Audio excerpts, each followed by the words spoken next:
Bonjour à tous, bonjour à toutes et bienvenue sur ma chaîne Désanorexie, destinée à mieux comprendre les troubles du comportement alimentaire. Vous pouvez aussi me retrouver sur mon blog dont le lien figure dans la description. Aujourd'hui, j'ai le plaisir d'interviewer Claire Castagne qui me fait l'honneur de témoigner à propos des troubles des conduites alimentaires dont elle a souffert, boulimie et compulsion. Je vous souhaite une belle écoute.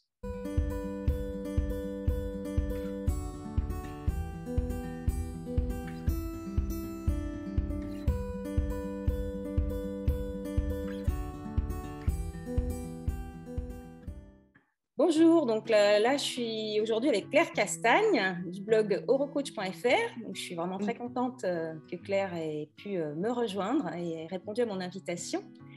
Bonjour Emma, bonjour à tous. Je suis ravie d'être là. Merci à toi pour l'invitation. Voilà, donc là, vous êtes ici sur la chaîne des Anorexies et donc Claire m'a fait le plaisir de nous rejoindre pour cette interview. Voilà, donc Claire, je vais te laisser te présenter. Tu feras ça beaucoup mieux que moi. Ça marche. Donc, je suis Claire Castagne du blog eurocoach.fr et la raison de ma présence ici, elle est double. C'est d'abord que j'ai moi-même été victime de troubles du comportement alimentaire pendant plus de 10 ans, principalement boulimie, hyperphagie.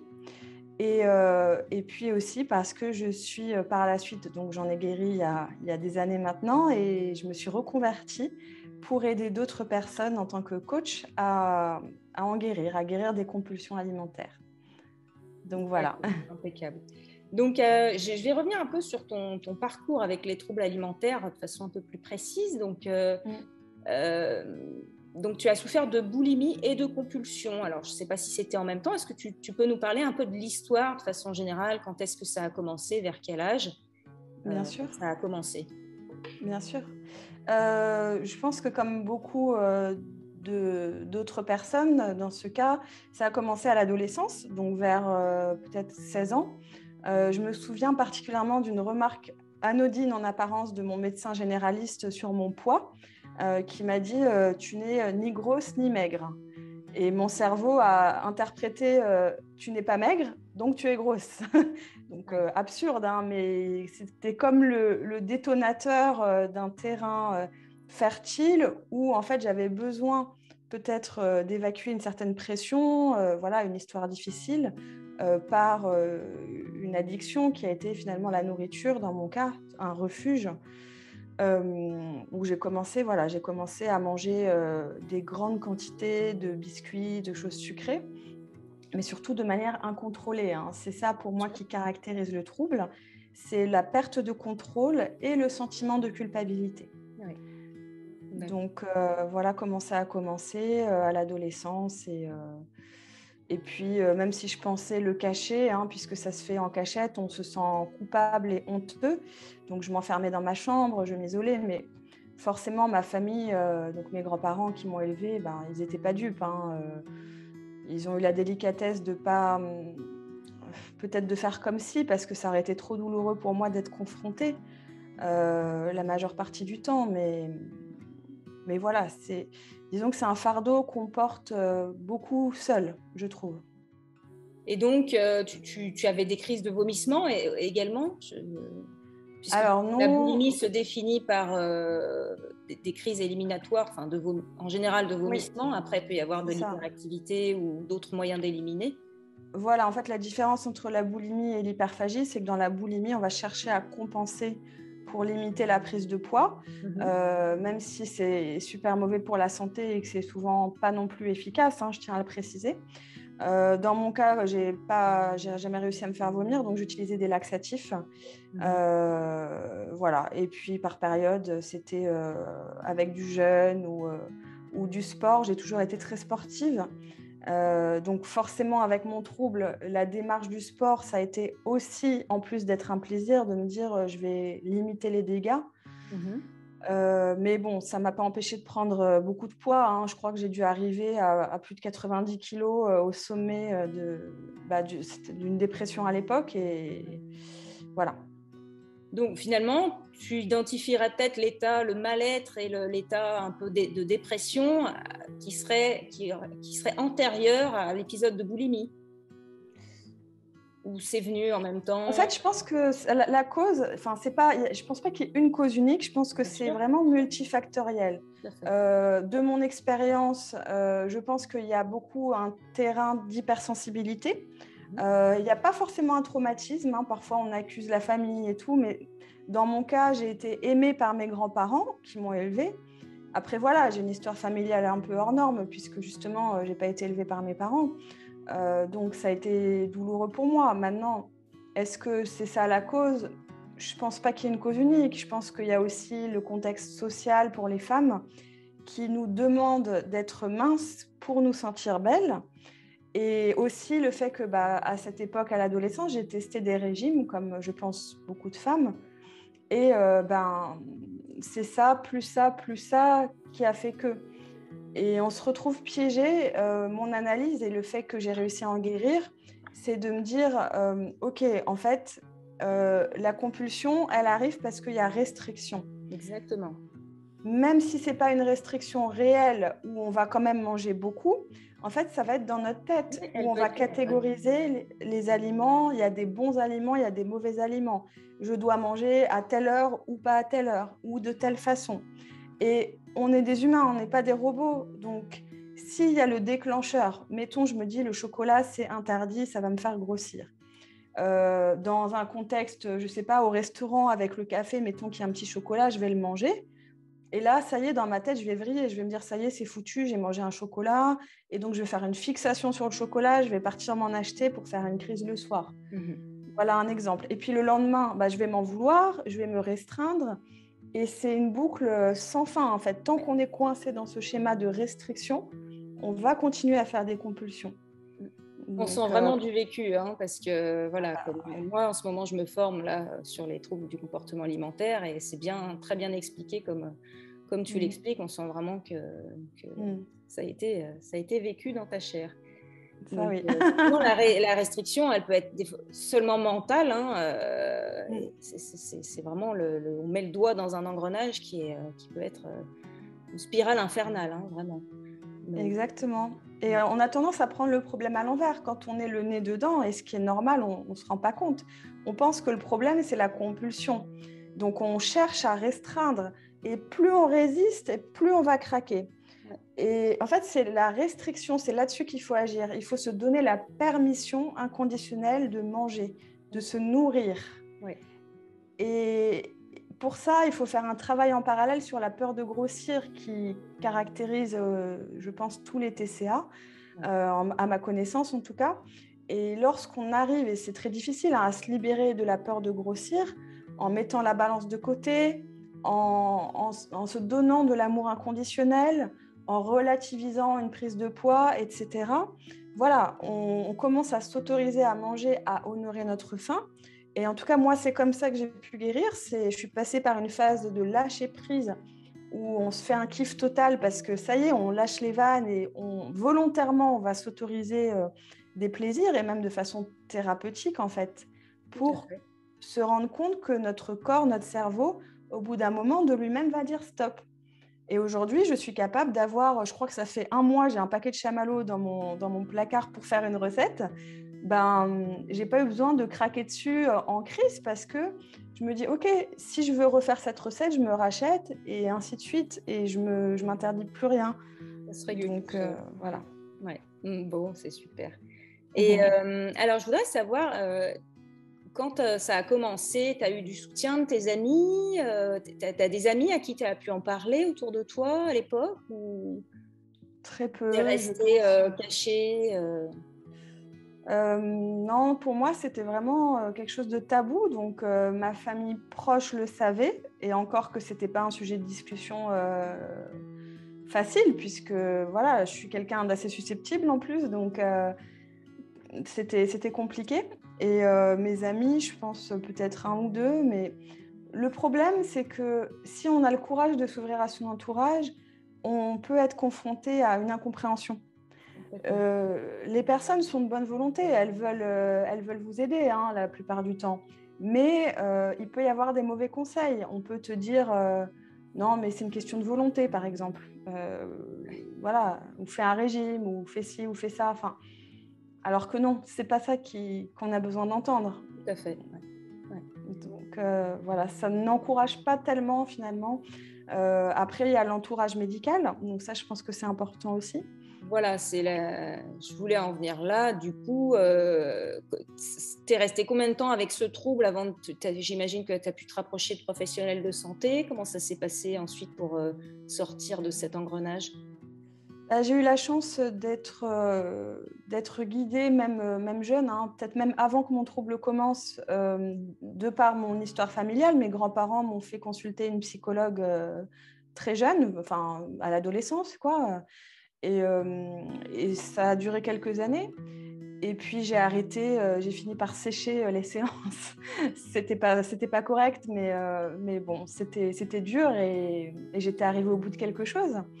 Et puis, c'était pas axé sur le trouble. Et j'y suis retournée de moi-même voir cette même psychologue des années après pour m'aider justement à guérir de ma boulimie.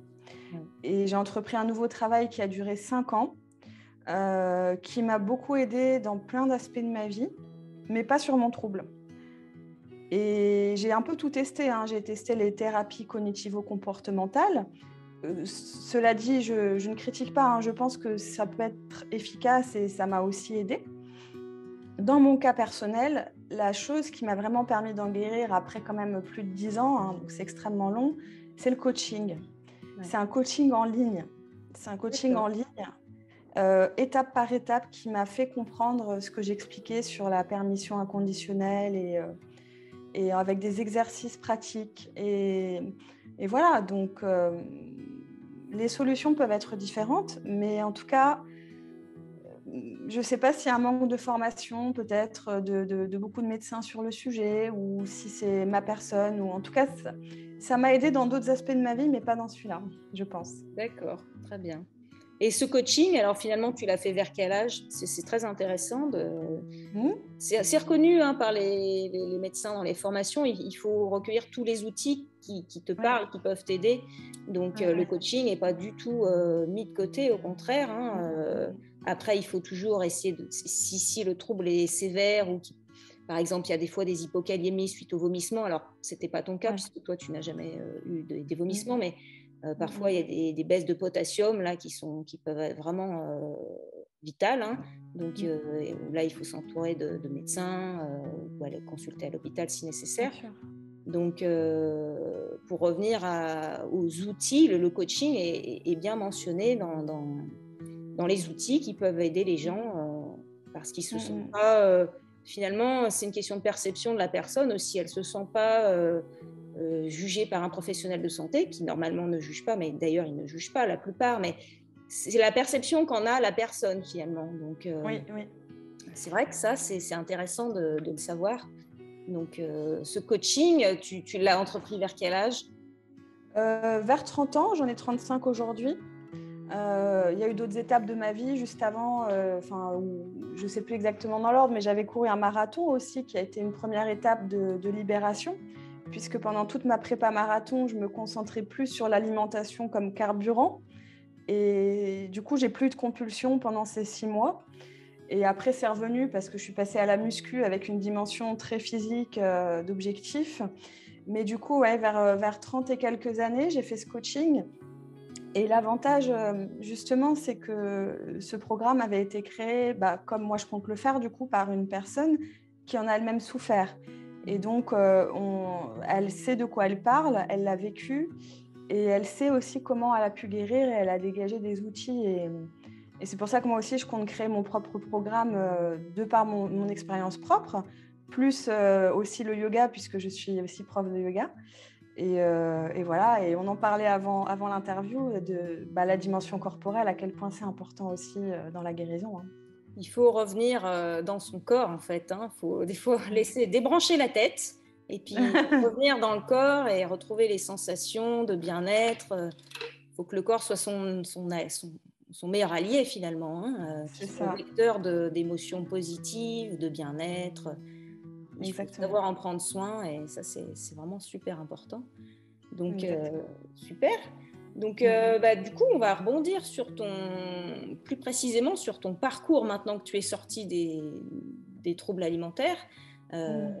Est-ce que tu peux nous parler un petit peu plus de ton quotidien, de tes actions en tant que prof de yoga?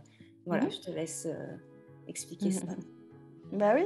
Donc, avec le recul, je me dis que justement, le fait d'avoir vécu les troubles alimentaires, c'était très difficile, mais c'est comme si tout faisait sens maintenant, puisque j'ai choisi ce thème au début de ma reconversion pour aider d'autres personnes à en guérir aussi à travers les coachings individuels. Donc, je me suis lancée en janvier 2020 avec le blog donc heurecoach.fr et puis voilà, c'était le sujet sur lequel je me sentais le plus légitime pour aider d'autres femmes principalement, hein, même si c'est ouvert aux hommes, bien entendu. Et donc, voilà, j'ai plusieurs coachings comme ça où le but, c'est d'aider en un minimum de séances avec beaucoup d'écoute, quelques questions et des exercices pratiques pour avancer. Et puis, j'ai la chance de pouvoir être à plein temps depuis seulement quelques mois sur le développement de ma double activité de coach et prof de yoga. Auparavant, j'étais salariée, j'étais conseillère professionnelle dans la banque. Donc, je menais de front mes formations, une formation de prof de yoga, formation blogueur pro, plus mon site, les coachings, voilà. Et donc là, c'est un vrai luxe de pouvoir donner plus de 10 heures de cours de yoga par semaine déjà, plus les cours particuliers, plus les coachings et préparer aussi mes premiers programmes en ligne. Alors, j'ai pour idée de faire méditation anti-stress, yoga pour se reconnecter à son corps et coaching pour guérir des TCA. Voilà. D'accord, que de beaux projets. Superbe. Bah oui, merci. Et alors, c'est intéressant, j'aimerais qu'on approfondisse un petit peu plus le yoga finalement. Le yoga, tu y es venu quand? Est-ce que ça a été un outil pour toi pour te libérer de ton trouble ou ça a été postérieur? Ça a été, en fait, ça fait à peu près 15 ans que je pratique le yoga. Mon grand amour, ça a été la découverte du Hatha Yoga, la forme la plus traditionnelle où on tient à chaque posture plusieurs respirations. Puisqu'en sortant de ce premier cours, je me suis sentie mais, tellement bien, j'avais l'impression de planer sur un nuage. Et, et évidemment que ça a une importance dans l'amour de soi, dans l'acceptation de son corps. Moi, j'ai eu la chance d'avoir, on va dire, plutôt confiance en moi, à part quelques complexes comme beaucoup de femmes, mais même en étant boulimique, même en étant en surpoids, voilà, j'arrivais globalement à m'accepter, à m'aimer. Et le yoga, certainement, a aidé, puisque c'est une activité, une pratique où on se sent tout de suite bien, quoi. Vraiment, ça paye très vite. C'est vrai. Ça a consolidé ton estime de toi. Enfin, la confiance n'était pas trop mise à mal, mais finalement, tu as réinvesti ton organisme comme le vecteur de ton Voilà. meilleur ami, ton vecteur de Exactement. santé. Ouais. Exactement. Et puis, tu vois, maintenant que je suis prof, je peux encore avoir un regard différent puisque c'est comme si je consacrais presque ma vie au yoga. Tu vois, là, cette nuit, je me suis réveillée, je n'arrivais pas à dormir. Le livre que je lis en ce moment, c'est Pranayama de Van Lisbeth. Donc, Pranayama, c'est un des aspects du Hatha Yoga, c'est la maîtrise de l'énergie, du souffle, des exercices de respiration. Et puis, sur mon temps libre, je fais une deuxième formation de prof de yoga.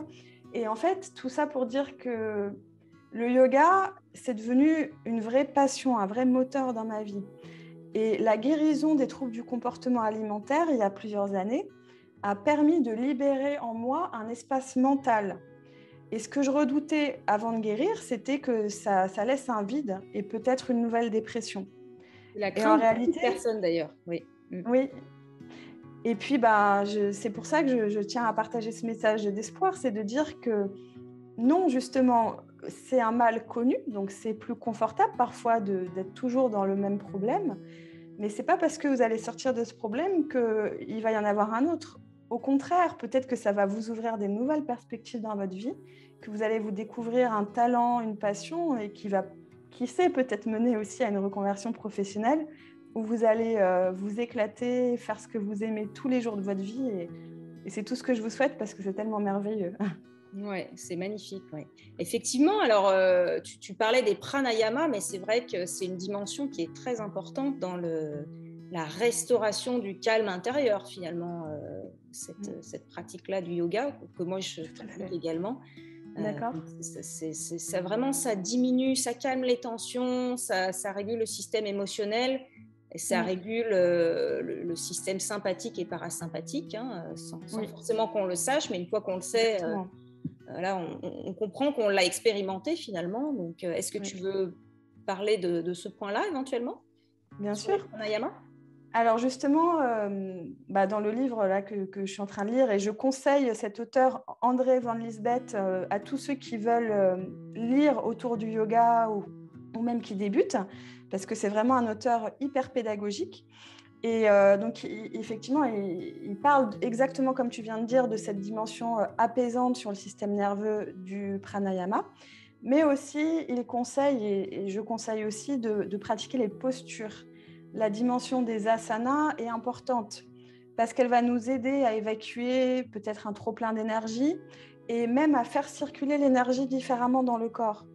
Ça peut être des postures très simples, hein. Il n'y a pas besoin de mettre la jambe derrière la tête ou de faire le grand écart. Mais vous pouvez trouver maintenant plein de séances de yoga débutants sur YouTube ou à côté de chez vous. Et vous allez tout de suite ressentir un changement dans votre flot de pensée. Moi, j'aime bien, dans mes cours, faire prendre un instant aux élèves au début du cours pour voir quelle est leur météo intérieure, un peu prendre la température. Et puis, pareil, à la fin du cours, après le Shavasana, ressentir ce bien-être et terminer une séance de yoga par 5 minutes, puis 10 minutes de pranayama sur 1 heure, je trouve que c'est un bon dosage. Et après, voilà, pranayama, pour donner un exemple qui est assez accessible, vous pouvez pratiquer la respiration carrée.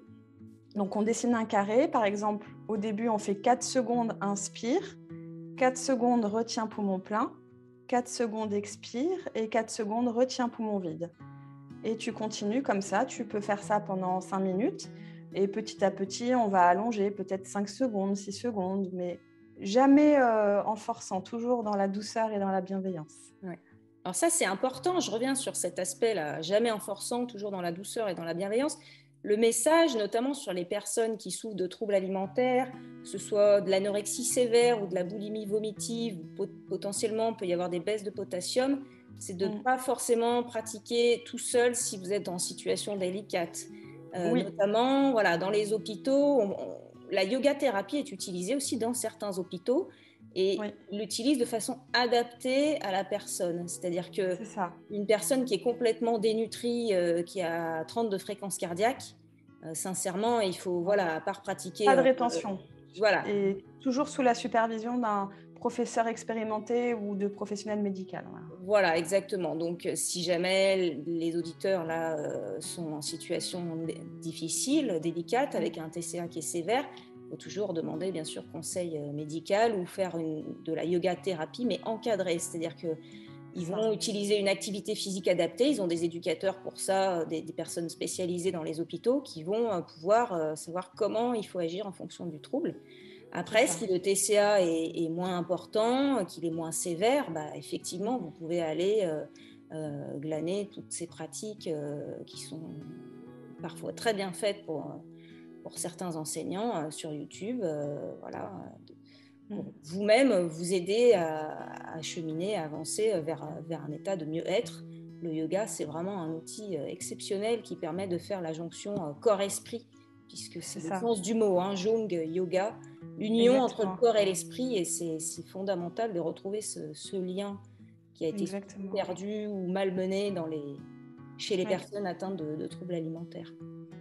Oui, et puis il n'y a pas de compétition, il n'y a pas de comparaison.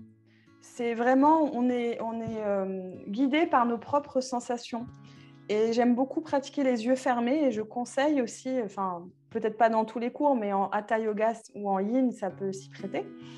Et si jamais vous rentrez dans un studio, vous vous sentez jugé ou mal à l'aise, testez autre. Ouais. Allez autre part parce que c'est pas normal. Le yoga, c'est vraiment pas. On n'est pas là pour mettre notre plus beau legging, c'est frimer ou chercher à développer son fessier. Enfin, On peut, bien sûr, il n'y a pas de mauvaise raison. On peut très bien venir pour sculpter sa silhouette. Mais on n'est pas là pour se juger, quoi. Donc, c'est l'acceptation avant tout. C'est super important ce que tu viens de dire parce que justement, il y a des dérives un peu sur le yoga où vraiment c'est que le physique qui est mis en avant avec des postures, avec de la mise en valeur qui peut être excessif, surtout pour les personnes qui souffrent de TCA. Alors, Exactement. moi, j'avoue que j'aimais bien le côté posture, souplesse, en fait, des fois que montrent certaines postures. Et je m'étais abonnée, pourtant, je ne suis pas trop sur les réseaux, mais sur Instagram, je m'étais abonnée à quelques pages. Et je me suis désabonnée très vite parce que je trouvais ça très malsain. Des fois, on voyait des filles nues, ou semi-nues, avec des postures improbables. Enfin, je trouvais ça vraiment pas, c'était pas adapté. Donc voilà, si jamais vous souffrez de TCA et que vous faites du yoga, il faut toujours rester dans la bienveillance et pas dans la performance. Parce que le yoga peut vous nourrir intérieurement et développer votre confiance, votre souplesse, mais il ne faut pas que ça devienne compulsif ou j'allais dire obsessionnel pour avoir le corps comme ci. Sinon, c'est exactement contre-productif en fait. Hein. Exactement. Donc, oui, la règle, c'est comme tu l'as fait toi spontanément, c'est de ressentir, après avoir vu telle Instagrammeuse, est-ce que ça nous donne de l'énergie ou est-ce que ça nous plombe? Et si ça nous plombe, on stoppe, quoi, que ce soit dans le yoga ou dans n'importe quel autre secteur. Ouais. Et c'est pas facile, hein. Souvent, quand on est dans les troubles, moi je sais que je suivais que des comptes autour du fitness, de la cuisine, de la nourriture. Et en fait, ça entretient beaucoup dans cette dynamique. On est focalisé sur manger et ne pas prendre de poids, finalement. Deux choses assez peut-être antinomiques, enfin qui paraissent antinomiques en tout cas, et qui nous entretiennent là-dedans comme si on n'avait que ça comme passion. Donc, voilà. Bon, c'est impeccable. Écoute Claire, je pense qu'on a fait à peu près le tour. Si tu devais nous donner le mot de la fin, comment est-ce que tu souhaiterais conclure? Je voudrais simplement redonner un message d'espoir aux personnes qui nous écoutent, que ce soit proches ou victimes de troubles. C'est possible d'en guérir, même si ça fait des années, même si vous vous sentez seul, même si vous avez honte. Accrochez-vous. Le plus important, c'est l'envie de s'en sortir. Et si vous croyez que vous avez tout testé, dites-vous qu'il y a au moins une chose que vous n'avez pas testée et peut-être que c'est cette chose-là qui marchera pour vous. Donc, continuez à y croire, continuez à vous battre et même, une fois cette dimension de combat passée, lâchez prise et laissez-vous aller, si vous êtes dans les compulsions, en tout cas, pour sortir de ces mécanismes de restriction. Aimez-vous inconditionnellement, faites comme si au début, et puis ça viendra avec le temps et vous allez y arriver. Bon, c'est super, très beau, très belle conclusion et très bel mot de la fin. Dans tous les sens du terme, hein, FIN, on veut. Voilà, donc merci beaucoup Claire. Je mettrai les références en dessous de la vidéo si les personnes veulent te suivre sur ton blog orocoach.fr. Et je suis vraiment super contente que tu aies pu partager ce moment avec nous. Voilà, donc, moi aussi, et un grand merci à tous. Donc pensez à nous laisser un petit mot si ça vous a plu, juste pour faire un coucou aussi. Et merci Emma pour ton invitation. Avec plaisir et à bientôt sur la chaîne des anorexies. À plus tard. À bientôt. Au revoir. Namasté.